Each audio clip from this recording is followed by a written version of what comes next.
ऐसे पुण्यात्माओं ये त्योहार मनाए जाते हैं।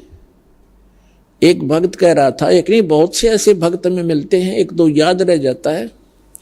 उसने बताया था जब दीक्षा लेने आए किसी भक्त के माध्यम से साथ आए वो, उन्होंने बताया जी हमने आज 10 वर्ष हो गए कोई त्योहार नहीं मना लिया। कारण क्या है कि कभी तो हमारा एक 5-4 मेरे चाचा ताऊ 5-6 भाई थे, उनमें कभी तो किसी की मृत्यु हो जाती है, किसी खास जवान की, कोई बहन विधवा हो जाती है या घर का सदस्य मर जाता है। हमने 10 वर्ष हो गए कोई त्योहार नहीं बना लिया। तो पुण्यात्माओं अब वो त्योहार क्यों नहीं मना रहे? और जिनके बिजली ना गिरी है वो नाचें गाँव बकवाद करें, खाक त्योहार। यहां पर तो कहते हैं, परमात्मा कहते हैं कि यदि आपको समर्थ की शरण मिल गई फिर तो यहां आप खुशी मना सकते हो, और वो खुशी भी राम नाम में, भक्ति में। आपका ये त्योहार है सत्संग में आना, परमात्मा की भक्ति करो, सेवा करो, सिमरन करो, दान करो जैसा आपके हाथ से छूटे।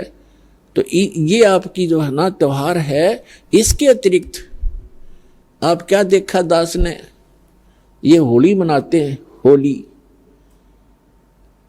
जब से हमें ज्ञान हुआ है हमारे बच्चे भी नहीं करते, छोटे छोटे बच्चे भी अपने घरों में रहते हैं, उस दिन बाहर नहीं निकलते, क्योंकि समाज में ये ज्यादा परंपरा प्रचलित है। तो उस दिन क्या करेंगे, गंदा पानी, रेत, गाँव में मतलब बहुत बुरा हाल है, और लाल मुंह कर लेंगे बांदर की तरह, सारे दिन धक्के खांदे आंडे, और हम अपना बैठ कर भजन करें दरवाजा बंद करके। अब जैसे अब ये आएगी क्या नाम, पूर्णमासी, रक्षाबंधन कहते हैं, सारी उल्टी परंपरा काल की।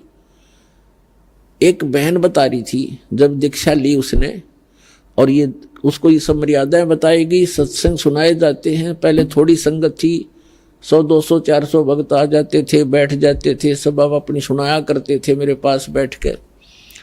तो एक बहन कह रही थी जी आप, पहली बार तो मैंने दुख हुआ था इस बात का जब ये सुना कि भाई रक्षाबंधन भी भाई का नहीं बांधना है। तो अब मुझे पता चला कि मैं रक्षाबंधन वाले दिन अपने भाई के रक्षा बांधने के लिए गई थी, रक्षाबंधन राखी बांधन खातिर गई थी, और मेरा भाई किसी कामवश मोटरसाइकिल पर गया हुआ था और उसकी इंतजार कर रही थी। अब क्या हुआ कि शाम के समय दुर्घटनाग्रस्त हो गया मेरा भाई, मृत्यु होगी, और उसका शव आया। ओए होए, अब पुण्यात्माओं हम रक्षाबंधन किस लिए बांधते हैं भाई का, बहन, कि हमारी रक्षा करे। अब जब वो अपनी ही रक्षा नहीं कर सका, भाई की रक्षा, बहन की रक्षा कहां से कर देगा? जो रक्षा करने वाला है परमात्मा का रक्षाबंधन बांधो, और उसका रक्षाबंधन है पुण्यात्माओं, उसका नाम लो, उसकी शरण में आ जाओ। भाई की भी रक्षा और बहन की भी रक्षा, बच्चों की भी रक्षा, अपनी भी रक्षा, पति पत्नी की भी रक्षा। तो हम भूल चुके हैं इन परंपराओं में, परमात्मा को भूल गए और अपने ही इस मकड़ी वाले जाल में फंस कर जीवन नाश कर जाते हैं। तो पुण्यात्माओं इन परंपराओं से हमने वापस होना पड़ेगा और उसी मार्ग पर आए। हम जैसे सफर कर रहे हैं तो सफर के अंदर ज्यादा सामान लेकर के नहीं चला जा सकता। तो ये जितनी परंपराएं हैं ये हमने लाद रखी है बेमतलब की, इनसे हल्का होकर ही हम इस सफर पर सफल होंगे।